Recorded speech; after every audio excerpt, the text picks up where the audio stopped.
तुम्ही आयुर्वेदामध्ये डॉक्टरची डिग्री घेतली आणि ती डिग्री म्हणजे याच्या आधीचं तर आयुष्य येस स्कूल कॉलेज तर आपण करू, पण पुढचंच एवढं जास्त आहे, इतके अचिव्हमेंट्स आहेत, तर एक डॉक्टर कसा काय या सगळ्या फील्डमध्ये, आणि हा प्रवास तुमचा कसा होता?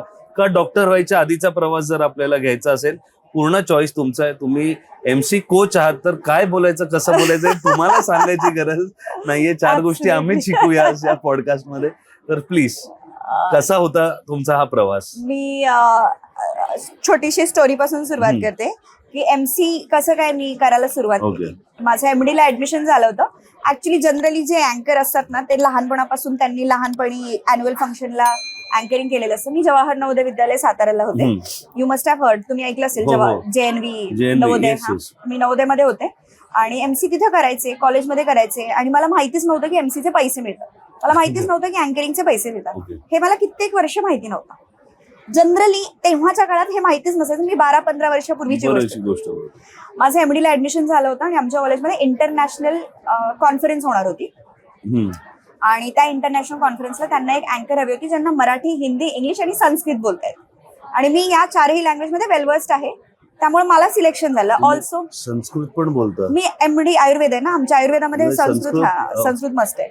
मग ते बोलता येईल अशी व्यक्ती हवी होती आणि मी वेस्टर्न महाराष्ट्रामध्ये ऑलरेडी नोन होते थोडीशी, कारण मी फिल्ममध्ये काम करत होते. 15 वर्षापूर्वी फिल्ममध्ये काम करायचं म्हणजे फार काहीतरी मेजर असायचं. हल्ली खूप जण करतात, हल्ली पॅरेंट्सच म्हणतात की आपल्या मुलांना, पण तेव्हा तसं नव्हतं. कुठली फिल्म? मी बऱ्याचशाच 7 फिल्म केल्या. त्यामधली आत्ताच रिसेंटली रिलीज झालेली राव रंभा, त्यामध्ये माझं एक प्रॉमिनंट कॅरेक्टर होतं आणि अजून 1-2 आहेत ज्या की आता 2026 आणि 27 ला रिलीज. पण मी आता फारशा फिल्म करत नाही. मी आता डिजिटल कोचिंग मध्ये जास्त आहे. गेले 5 वर्षापासून मी कमी केलं. मग मी MC केलं. त्या 5 दिवसाचा कार्यक्रम होता, इंटरनॅशनल होता. तर त्यामध्ये कसं असतं, भारताचं म्हणजे आपला एक इन्स्टिट्यूट आहे कॉल्ड आयुष गव्हर्नमेंटचं. ते काय करतंय, आयुर्वेदाला बाहेर पोहोचवायचा प्रयत्न चालू. मग त्यासाठी बाहेरून बरेचसेच लोक आलेले असतात. पूर्ण इंडियामधून बरेचसेच लोक त्या कॉन्फरन्सला येतात. ती कॉन्फरन्स एकदम बँग ऑन झाली, खूप मस्त झाली, माझ्या अपेक्षेच्या पलीकडे झाली. आणि मग सगळ्यांनी मला पूर्ण इंडियामध्ये त्यांच्या कॉन्फरन्सला बोलवायला सुरुवात केली आणि I was having a gala time. मला वाटत होतं अरे मस्त लाईफ आहे ही, मला फ्लाईटचं तिकीट मिळतंय, गाडी येते न्यायला, गाडी येते सोडायला. मला अजिबात माहिती नव्हतं की या गोष्टीचे पैसे मिळतात. म्हणजे तेव्हा तुम्हाला पैसे नव्हते मिळत, पण ट्रॅव्हल आणि सगळं इव्हेंट फ्लो यायचा. करेक्ट. आणि मला करायला मिळत होतं. आय वॉज लाईक, मला फेस व्हॅल्यू माझी वाढत होती.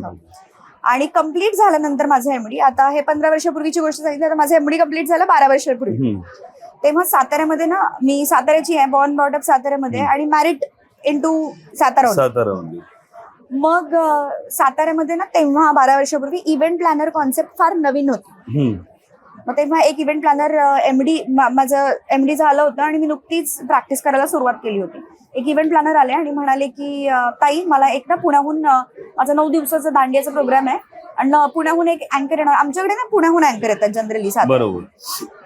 पुण्याहून अँकर येणार होते आणि तिने मला 11th आरला डिच केला तर ती येणार नाहीये, तर तू करशील का? मी म्हणलं डोक्यावर पडलायस काय, तुम्ही डॉक्टर आहे. तो विरंगुळला होता, डॉक्टर आहे, MD आहे. म्हणलं अरे मी MD डॉक्टर आहे, दांडियाचा प्रोग्राम कसा केला? ते पण सातारा आहे काय, गुजरात आणि असं नाही की नाही. आणि हे 12 वर्षापूर्वी जेव्हा आता त्यानंतर तर मी खूप दांडिया केले. दांडिया केले. ही 12 वर्षापूर्वी एवढा कॉन्सेप्ट क्लिअर नव्हता की काय करायचं. मी म्हटलं अरे मी डॉक्टर आहे, मी मेडिकल कॉन्फरन्सेस केल्या. मेडिकल कॉन्फरन्स खूप वेगळी आहे आणि दांडियाचा प्रोग्राम खूप वेगळा आहे. पण मनी मोटिवेशन काय असतं, तो मला म्हणाला 9 दिवसाचा इव्हेंट आहे, 5,000 रुपये मी पर डे देतो. 8 वाजता यायचं, 10 वाजता साताऱ्यामध्ये साऊंड ऑफ होतं. 2 तासाचं काम, 5,000. आणि मी MD, एकदम चांगले मार्क्स मिळाले, खूप चांगली प्रॅक्टिस चालली आहे माझी. मी सकाळी 8:30 वाजता यायची, रात्री 9:30ला जायचे मी OPDतून. 1 तासाचा लंच ब्रेक, 12 तास प्रॅक्टिस करायचे. तरीही माझं कलेक्शन 40-50 हजार 12 वर्षापूर्वी होतं. अरे मी म्हणलं ही तर मस्त आहे. 8 ते 10 9 दिवस. ओके, 2च तास काम करायचं, 40,000 रुपये. 12 वर्षापूर्वीची गोष्ट. मी म्हणलं अरे यार हे मस्त आहे.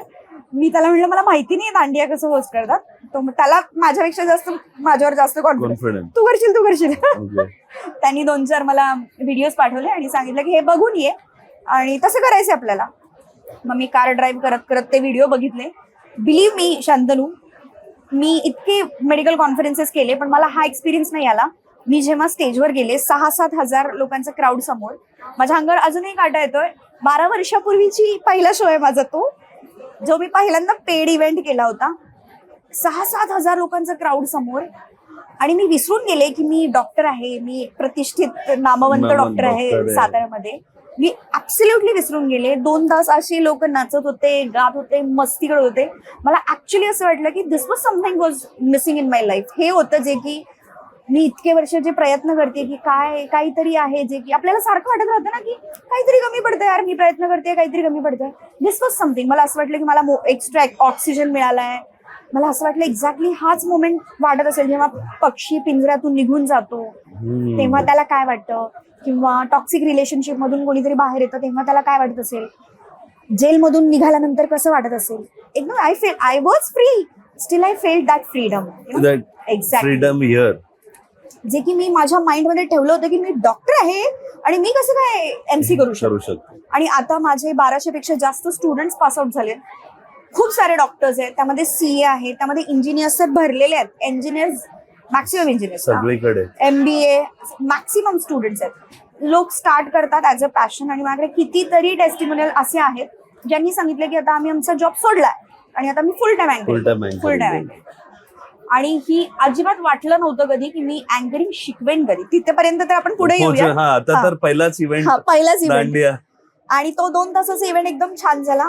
While I was climbing down steps वरून मी त्याला म्हटलं की मला पैसे नाही दिले तरी चालतील पण मी हे 9 दिवसाचा इव्हेंट मीच करणार. आणि that's how I started. Initially 4 event 5 event महिन्याचे असे, कारण मार्केटिंग वगैरे कसं करायचं माहितीच नव्हतं. तेव्हा कोणी सांगायलाच नव्हतं की असं करायचं. 5-6 इव्हेंट महिन्याचे असायचे.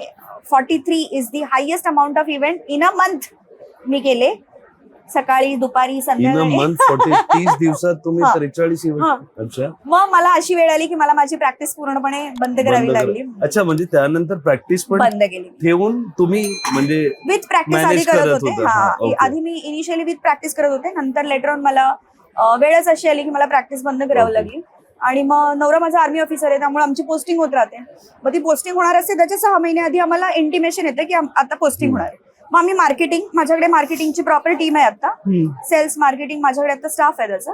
मग जेव्हा पण पोस्टिंग होणार असते त्याच्या 6 महिने आधी आम्ही मार्केटिंग त्या प्लेसवरती सुरू करतो. दॅट्स हाऊ आतापर्यंत चालत आलं.